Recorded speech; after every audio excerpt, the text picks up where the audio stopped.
أعوذ بالله من الشيطان الرجيم. بسم الله الرحمن الرحيم. الحمد لله الذي هدانا لهذا وما كنا لنهتدي لولا أن هدانا الله، ثم الصلاة والسلام على سيدنا ونبينا محمد وآله الطيبين الطاهرين.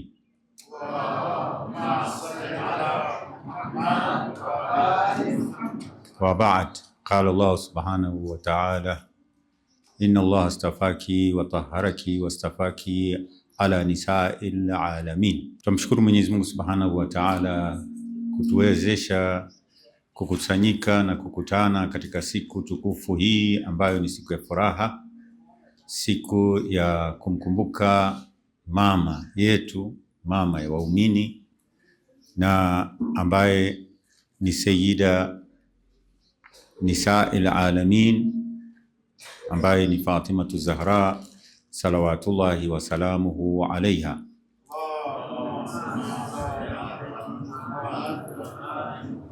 Nawapa pia kwanza pongezi kwa ajili ya siku hii, na nawatakia mpate baraka zake Bibi Fatima, na tuwe zaidi ni wapenzi na wafuasi na watekelezaji wa mafunzo ya huyu mama mtukufu, binti ya Mtume salawatullahi wasalamuhu alaiha.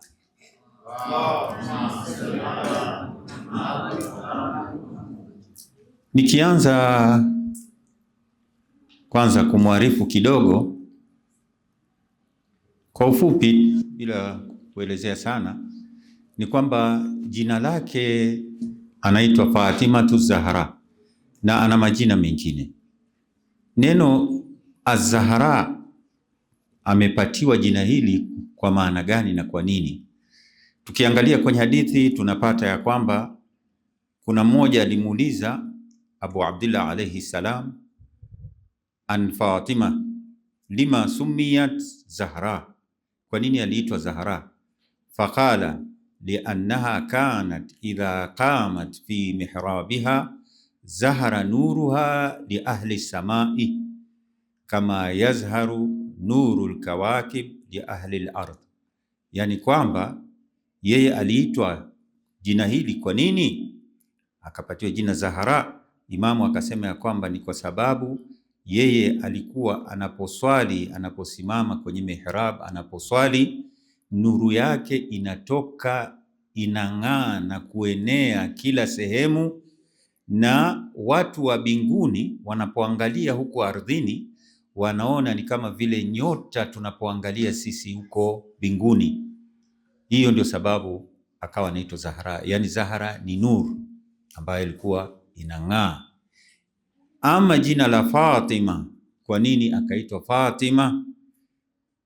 Mtume anasema innama sumiyat ibnati Fatima, binti yangu ameitwa Fatima lianna Allaha azza wa jalla fatamaha wa fatama man ahabbaha, ya kwamba ameitwa Fatima kwa sababu Mwenyezi Mungu mtukufu fatamaha, yani amemwepusha, amemuondosha, ameepushia yeye, wa fatama man ahabbaha, na pia vile yeyote ambaye anampenda, minan nar, kutokana na moto, yauma siku na moto. Kwa hivyo jina lake Fatima lenyewe linaonyesha hali yake, na hili jina ni jina ambalo limechaguliwa na Mwenyezi Mungu Subhanahu wa Ta'ala, ndio akapewa jina hilo. Kwa hivyo yeye, sababu ya kuitwa jina hili ndiyo sababu yake, kama tulivyosoma kwenye hadithi. Sasa leo, kando ya kuwa ni siku ya mazazi ya Bibi Fatima, leo pia ni siku, kulingana na mazingira na jamii za Kiislamu, hasa wafuasi wa Ahlul Bait, leo inaitwa ni siku ya mwanamke, yaumul mar'a, siku ya mwanamke, siku ya mke, siku ya binti, siku ya dada, yani yeyote ambaye ni mwanamke leo ni siku yake.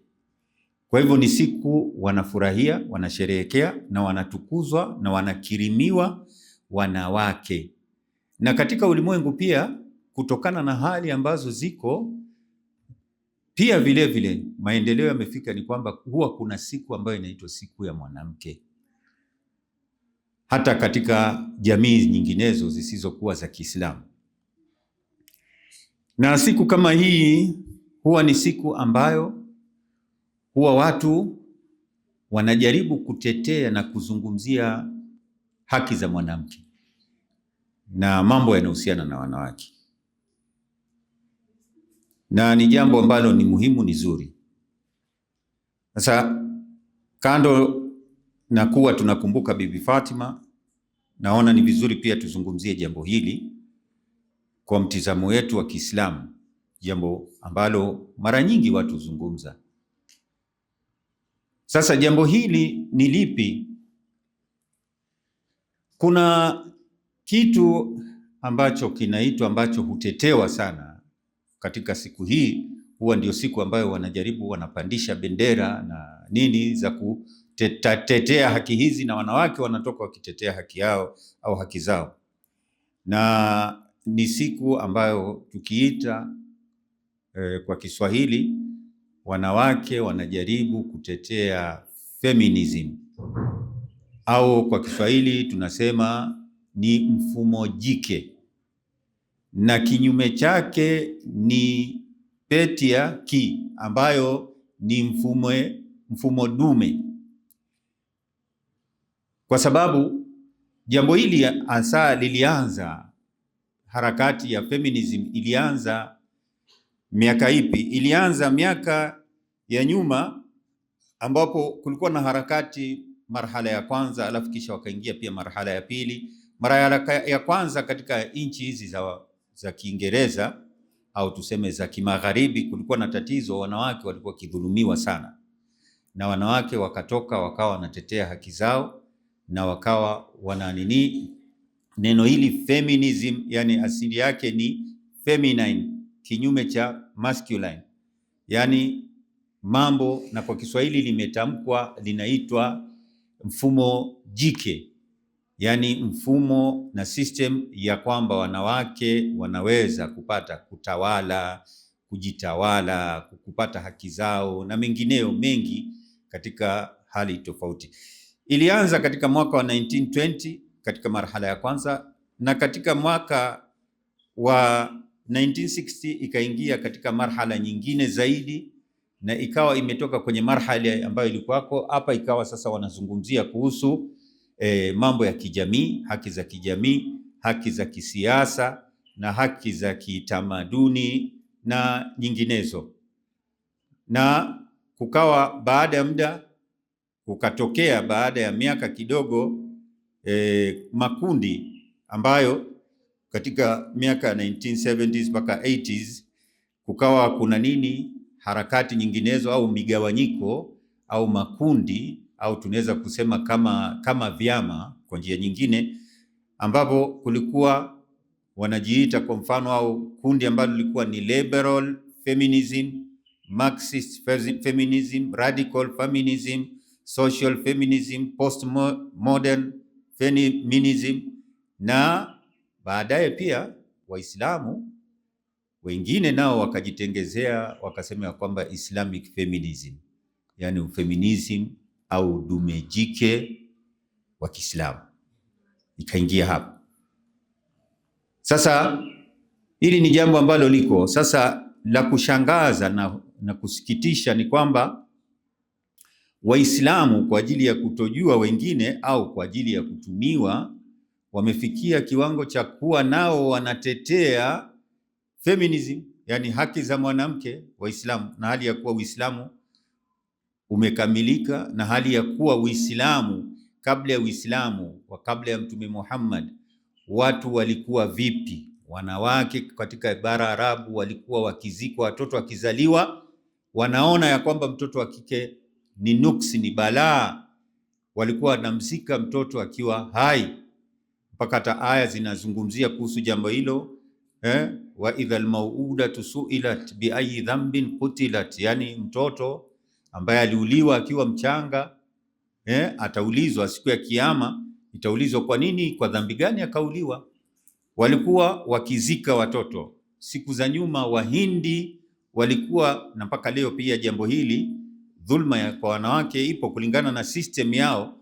Mwanamke yeye ndio anatoa mahari, na pia tukirudi pia Afrika pia wanawake walikuwa ni wenye kudhulumika pia hata nyuma, na jambo ambalo lilikuwa linatawala na pia bado linatawala pia katika sehemu nyingine ni nini? Mfumo dume, yani mwanamke ndio yeye ana nguvu, yeye ndio ana amri, yeye ndio anaamrisha, na mwanamke katika nini wanasema ya kwamba nimekununua kwa mbuzi na ng'ombe, yani kwa hivyo nikikupiga nikikuua hamna tatizo.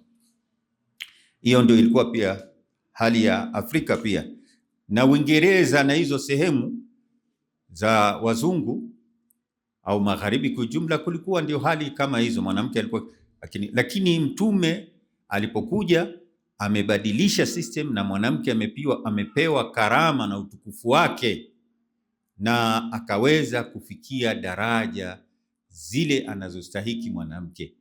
Mwanamke alikuwa ni nini? Anarithiwa pamoja na mali inaporithiwa, anakuwa ni katika mali, katika urithi. Si ati kwamba yeye anarithi, yeye ndio anachukuliwa kama urithi.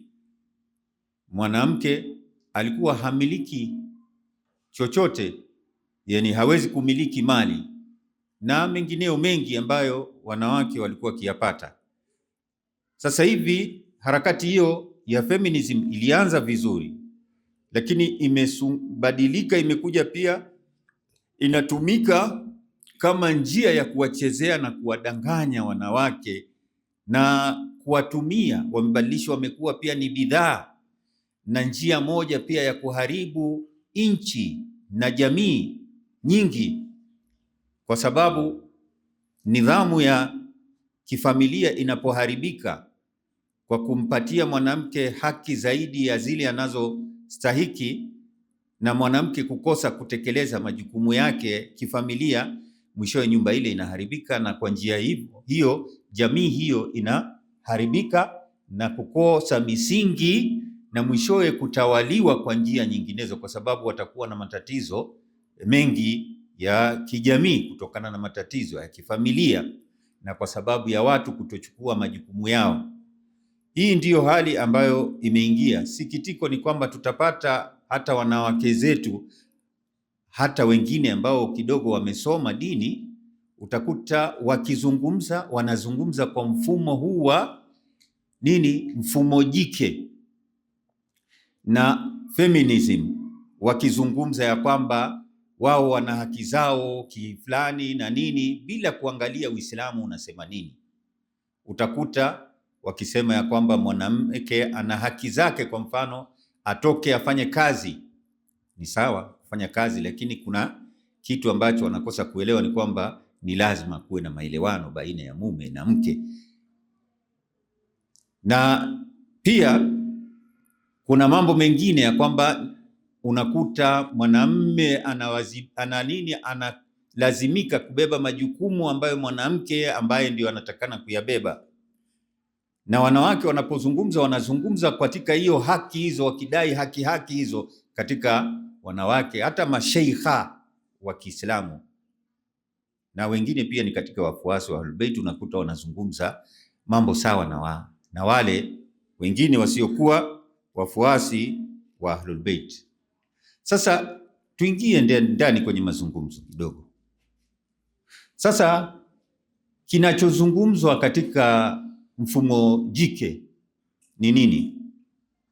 Na kabla sijazungumza hapo, katika kutetea jambo hili la mfumo jike katika kupingana na mfumo dume patriarchy, ni kwamba utakuta ya kwamba wameshughulikia binti sana, mpaka mtoto wa kike wa kiume naye siku hizi unakuta amedhulumika, hashughulikiwi hata katika familia. Mtoto wa kike ndio anaangaliwa, labda ni masomo, labda ni kazi, labda ni nini. Mtoto utakuta hata katika mazingira yetu haya ya Kiafrika, utakuta mtoto labda watoto wanakaa, kazi yao ni kukaa labda wakitumia kula miraa, kutumia uraibu na nini, kwa sababu hawashughulikiwa, hawaangaliwi, hawabebi majukumu yao.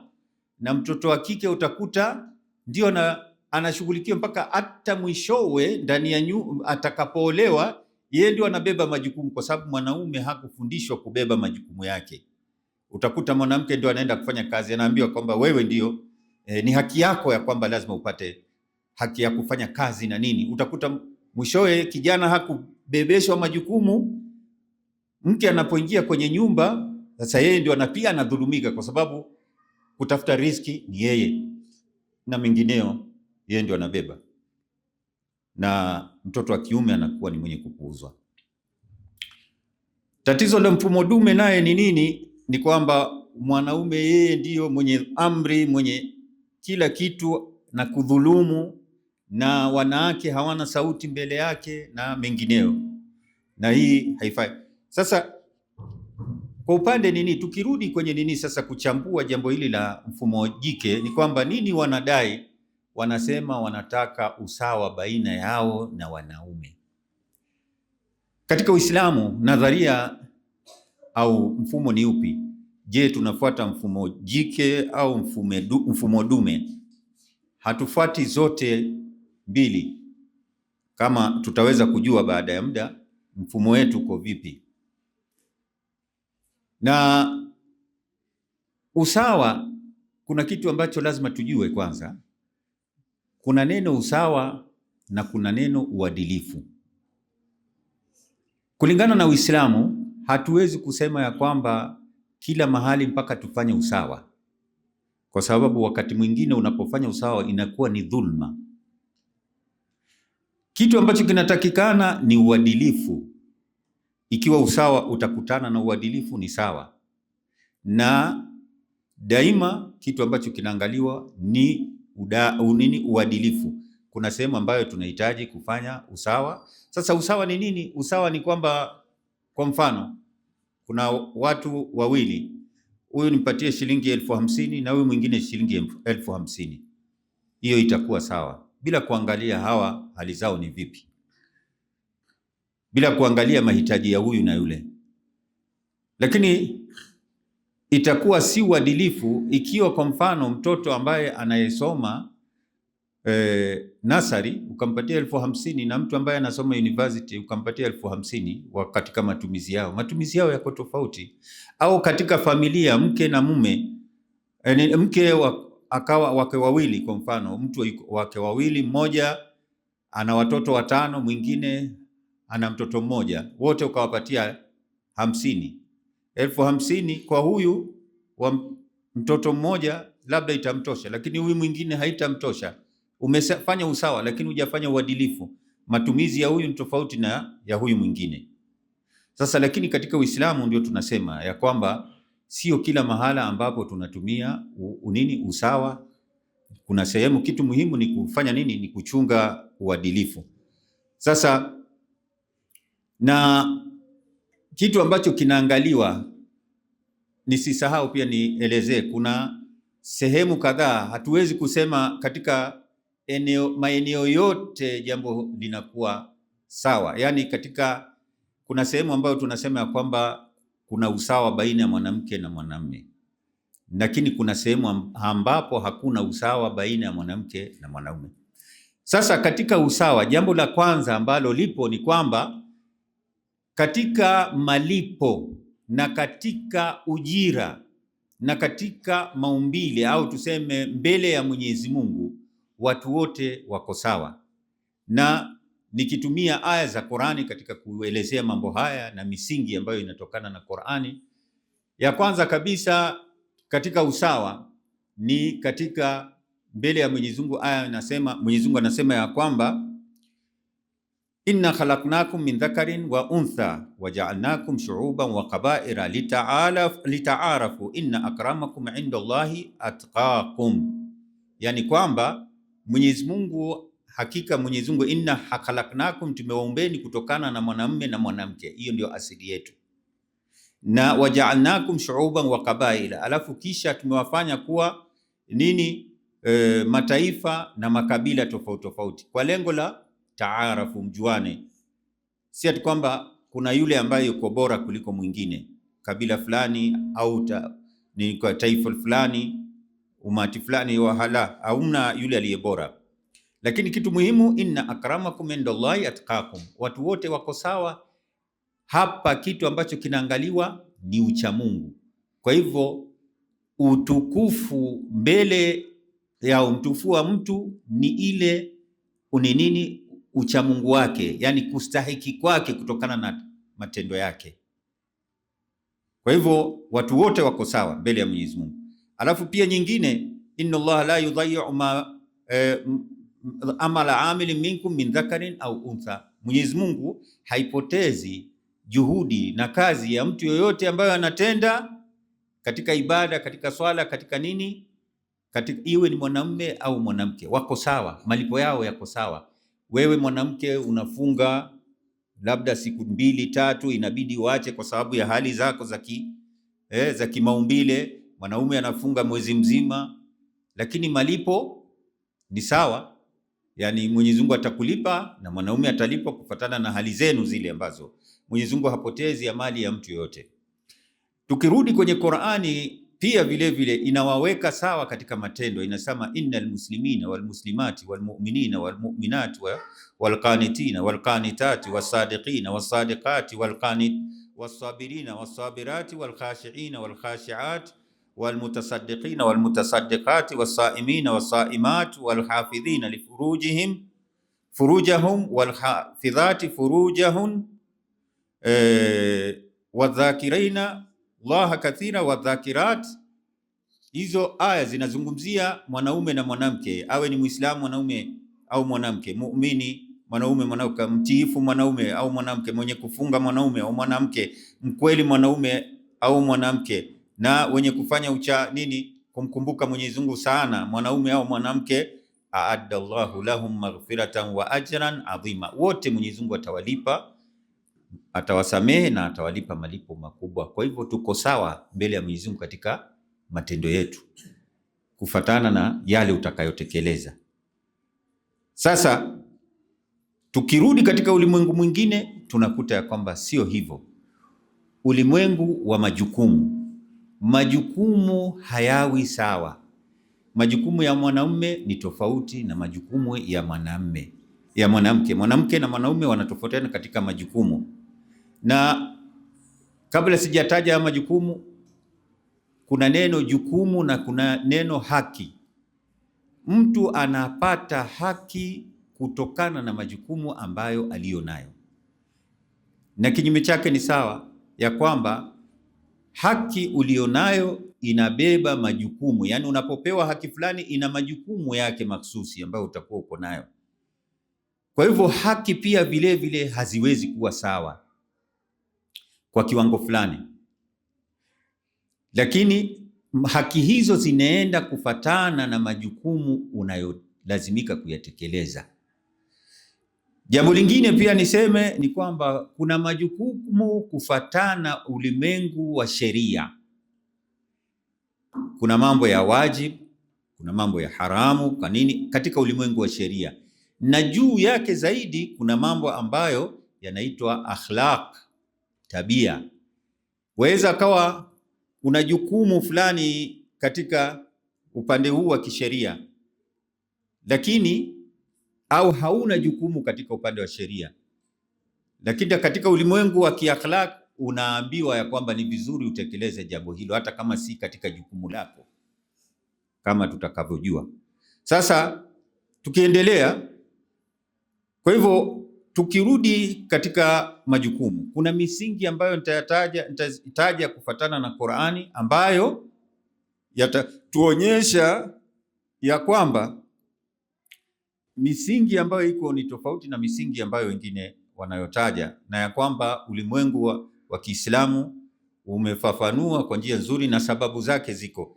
Kiujumla kuna kanuni moja, kuna msingi mmoja ambao uko katika ulimwengu wa sheria, unasema ya kwamba al-ahkamu tabi'atun lilmasalihi walmafasid, yani kwamba hukumu za Mwenyezi Mungu, sheria za Mwenyezi Mungu zinafuata maslahi au madhara ambayo, yani ikiwa kuna maslahi hapa, hukumu inakuja, na hiyo hukumu haiji ila tu kutokana na maslahi. Na ikiwa kwa mfano kama sasa pombe kwa sababu ya madhara yake ndio tunaharamishiwa. Saumu kwa sababu ya faida zake, kwa mfano ina faida kwa siha, ina faidi kwa jamii, masala ya kusaidia na kuhisi njaa ya wengine pia na kuweza kuwasaidia pia, hiyo kuna maslahi. Kwa hivyo ndio ikawa ni wajibu. Kwa hivyo inafuata nini jambo hilo. Sasa tukirudi katika jambo la uadilifu, tumesema ya kwamba kuna usawa na uadilifu. Sasa katika ahkam za Mwenyezi Mungu ambazo zinahusiana na watu na jamii, zinarudi katika maslahi ya uadilifu. Na uadilifu huu pia nini uadilifu? Uadilifu unaenda kufatana na maumbile, vile Mwenyezi Mungu amekuumba. Mwenyezi Mungu hawezi kukupatia jukumu au kufanyia nini, kukupatia jukumu ambalo wewe hukuumbwa kwa njia ambayo unaweza kutekeleza jambo hilo. Anaangalia kufatana, na ndio maslahi yaliyoko. Sasa ikiwa mtu maumbile yake, kwa mfano ni Mwenyezi Mungu ni kiwete, kwa mfano ana matatizo kwa mfano ya mguu, hawezi kuswali akiwa amesimama, hawezi kuamrishwa aweze aswali kama amesimama, ataambiwa swali kama ameketi kufatana na maumbile yake. Sheria zinafata hali, ndio uadilifu. Hawezi kubebeshwa yale ambayo mtu mwingine anaweza.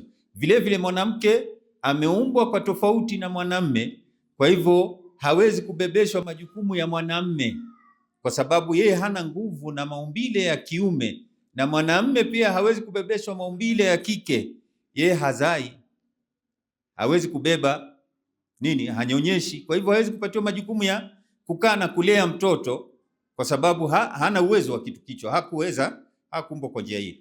Na hili jambo majukumu yanaenda kilingana na nini, na strategia ambayo iko. Kwa mfano tukirudi kwenye uwanja wa mpira, ikiwa kila mtu atachukua jukumu la mwingine, mpira ule watu hata kuwa ni wenye kushinda. Kuna majukumu, kuna namba 1, namba 2, namba 3, namba 4 hivyo Kuna huyo ambaye anaitwa nini, goalkeeper, yeye ana majukumu na ana mambo yale ambayo atakana aweza kufanya. Anaweza kutumia mikono yake, au wengine waruhusiwi kutumia mikono yao, na kuna mahala ambapo anatakana asimame. Kuna defender ambaye ana mahala maksusi anatakana akae, la sivyo watu watapigwa nini, magoli. Haya, kuna striker. Haya, kuna watu, kila mtu kuna majukumu ambayo yako, ambayo yanatakikana yatekelezwe katika hayo nini, katika uwanja ule wa nini, wa mpira. Kwa hivyo tunakuta ya kwamba kulingana na vile ilivyo ni kwamba mpira ule unapochezwa, kila mtu anatakana acheze mpira yani mahala pake, la sivyo mpira hautaweza nini, watu hataweza kufata nini, strategia ambayo inatakana ya mpira na waweze kushinda. Vile vile katika mazingira, katika maisha ya kifamilia, katika jamii, kila mtu lazima achukue majukumu yake. Na ndio hivyo tunarudi tunakuta ya kwamba jambo la kwanza kabisa ndio tunakuta Mwenyezi Mungu Subhanahu wa Ta'ala anasema ya kwamba ar-rijalu qawwamuna 'ala an-nisaa bima faddala Allahu ba'dhum 'ala ba'dhin wa bima anfaqu min amwalihim. Yani kwanza kabisa aya inasema ya kwamba wanaume ndio qawamun.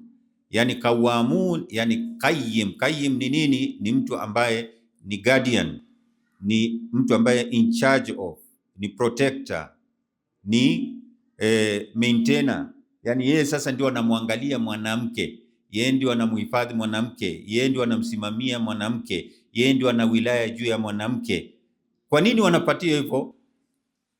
Bima faddala Allahu ba'dhum ala ba'd, kwa sababu wamefadhilishwa wengine juu ya wengine. Mwanamume ana kiwiliwili ambacho kinaweza kufanya majukumu hayo ambayo anapatiwa ya kusimamia, tofauti na mwanamke. Alafu pia wabima anfaku, na pia kwa sababu yeye ndio anatoa mali, mahitaji yale ambayo mwanamke anahitajia katika mali. Anahitaji kunini?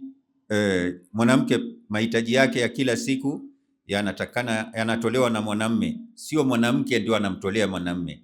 Kwa hivyo kwa sababu hivyo yeye ndio anakuwa na jukumu hilo. Kwa hivyo mwanamke kutokana na hiyo fasalihatu qanitatin, kwa hivyo wanawake ambayo ni waumini, qanitatun, wanatakana kuwatii waume, hafidhatun lilghaib, na wanapokuwa kando na mume wao ni nini? Wanajihifadhi kutokana na ghaib na nini, na kujisitiri kutokana na maovu, wasifanye maovu kutokana na hali kama hizo. Bima fahafidha Allahu, hiyo ndio hali ambayo wanatakana hiyo. Na pia tukirudi pia ndio hiyo tunakuta ya kwamba watu wanapokuwa pamoja ni lazima, na hili ni jambo ambalo ni muhimu mahali popote sisi Waislamu tunajifundisha, tunaambiwa ya kwamba la budda linnasi, Imam Ali anasema min amirin birrin au fajir, hamwezi kuwa watu wawili watatu bila ya moja kuwa na ndio kiongozi. Hiyo ndio nidhamu ambayo inatakikana. Hata sisi mkienda hata katika safari, labda mko watu wawili, mnachagua mmoja anakuwa ndio kiongozi wenu, na wewe unakuwa unamfuata yule, na yeye ndio anakuwa anaendesha mambo na kuelekeza na kuchukua maamuzi na mambo kama. Mahali popote ambapo kuna watu wawili, kuna watatu, kuna nini, inatakana kuwa na uongozi.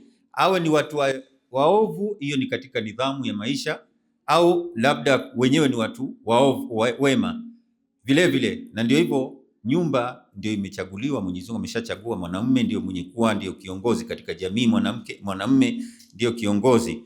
Huo ni msingi mmoja. Msingi mwingine wa pili ambao huko katika nini, anasema arrijalu nasibun lirijali nasibun mimma iktasabu walinisai nasibun mimma iktasabna, yani mwanamke katika nini, ni kwamba hapa kuna usawa, yani mwanamke ana haki na katika kile ambacho amechuma, na mwanamume pia ana haki katika kile anachochuma. Yani mwanamke anaweza kuchuma, mwanamume pia anaweza kuchuma, na wanamiliki mali yao, kila mmoja anamiliki, anaweza kuwa na ardhi, anaweza kuwa na mali, anaweza kuwa na nini. Hiyo ni kanuni, ni msingi mwingine katika jambo hilo.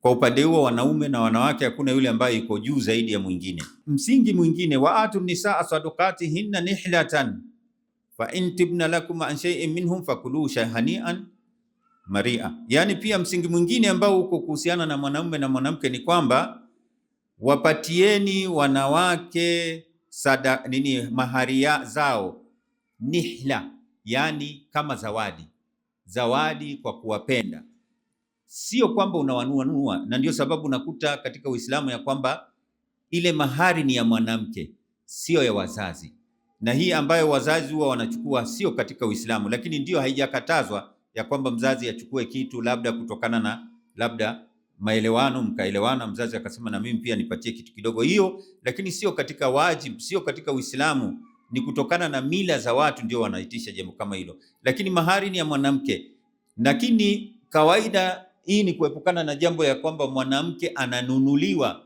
Wengine huwa wanampiga mwanamke wakisema kwamba mimi nimekununua kwa mbuzi na ng'ombe, ambapo anaweza kufanya chochote, lakini kulingana na Uislamu hajamnunua, basi ni mahaba, na yule mwanamke akishaichukua anaweza kukupatia mkala pamoja pia, kwa sababu ni miliki yake. Msingi mwingine ambao upo katika Uislamu, walahunna mithlu alladhi alayhinna bilma'ruf walirrijali alayhinna daraja. Sasa hii aya pia inazungumzia kuhusu haki. Kuna haki za mwanamke na haki za mwanamume.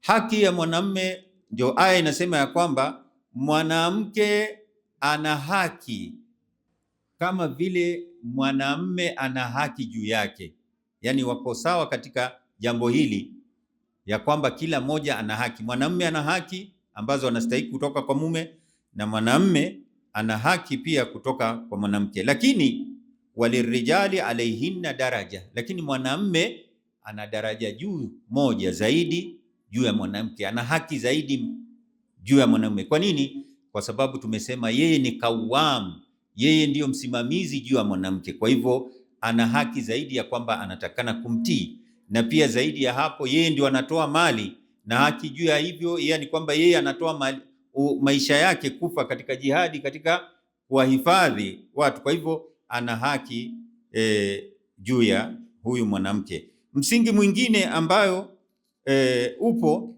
ni kwamba kwa upande wa wanaume na mwanamke, tukiangalia wanawake pamoja na utukufu wote ambao walio nao, labda anaweza kupanda daraja katika imani akafika mbali sana katika daraja na akawa ni mwanamke mtukufu kama vile Bibi Fatima au wanawake wale wanne ati Asia, Khadija na Maryam. Cheo wanacho kikubwa, lakini kuna majukumu ambayo wako nayo ambayo mwanamke hawezi kupewa nayo. Ni kwa mfano majukumu ya kwamba utume ni wa wanaume. Mwanamke vyovyote vile hawezi kupatia jukumu la utume. Mwanamke hawezi kupewa jukumu la uimamu na mambo kama hayo, na chini yake wale ambao wanastahiki, kwa mfano uongozi kama vile marji hawawezi, kwa sababu wanarithi jukumu hili kutokana na mtume na maimamu. Na pia uongozi, jambo la kadha, kuwa kadhi, kwa sababu hili ni jukumu mahsusi la mtume kutoka kwa Mwenyezi Mungu na maimamu, na yule ambaye anachukua sehemu hii jukumu hili ambaye ni marji, ambaye ni mujtahid. Kwa hivyo hawawezi kupewa jukumu hili kwa sababu hili ni wilaya. Wanawake hawawezi kupewa wilaya hii kutokana na hali kadhaa ambazo kimaumbile hawawezi kupatiwa jukumu hili, kwa sababu pia jambo lile tulisema kawam pia ni moja wapo, na pia kimaumbile mwanamke ana hali za hisia ambazo hisia zake zinamuathiri katika baadhi ya majukumu ambayo kama hayo ambayo yanataka ukakamavu katika uamuzi jambo hilo. Kwa hivyo hawezi kupewa. Na pia katika ndani ya nyumba, mtoto yatima na jambo kama hilo, au watoto walioko, wilaya iliyoko, utawala ulioko juu ya watoto ni kwa baba, na ikiwa baba hayuko unaenda kwa babu. Lakini wanawake hawapewi kwa sababu ya majukumu ambayo ni mazito hayo. Na kuna mengine ambayo, nukta moja tu ya mwisho tunapata katika miongoni mwa mambo ni kwamba, na hili jambo ambalo pia wanawake wengi mara nyingi saa zingine wanazungumza wakisema ya kwamba mimi na haki hii na jambo kama hili, ni kwamba kuna wakati wa fulani Bibi Fatima na Imam Ali alayhi salam walienda kwa mtume wakasema ya kwamba awahukumie na aelezee majukumu yao, kwa sababu Bibi Fatima anataka kujua majukumu yake ndani ya nyumba au nje. Imam Ali sasa naye atekeleze. Imam Bakr anasema ya kwamba takadha Ali alayhi salam wa Fatima alayha salam ila Rasulillah, walienda wawili hawa kumshtakia mtume ya kwamba au kumwelezea mtume awahukumu fil khidma, kuhusiana na huduma zilizoko zao wawili, yani ndani ya nyumba.